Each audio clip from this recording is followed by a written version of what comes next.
PM Modi આજે 7 માર્ચથી 2 દિવસીય ગુજરાત અને સંઘ પ્રદેશના પ્રવાસે આવી પહોંચ્યા છે.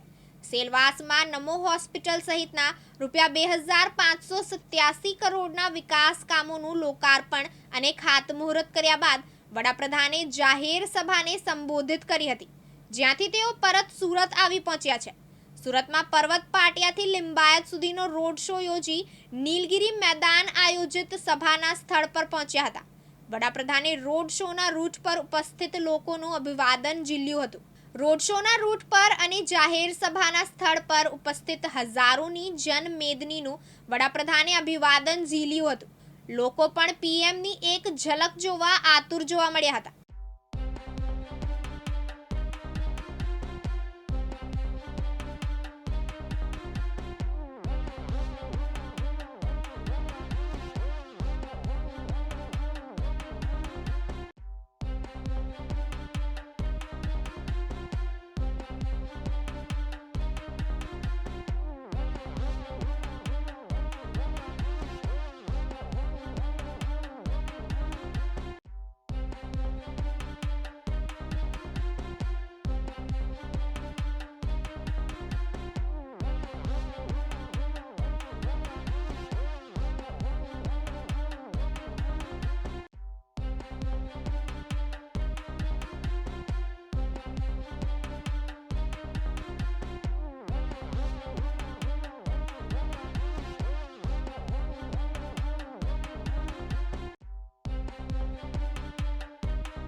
યાસીન દારા સાથે મુકેશ ગુરવ, દિવ્યાંગ ન્યૂઝ સુરત.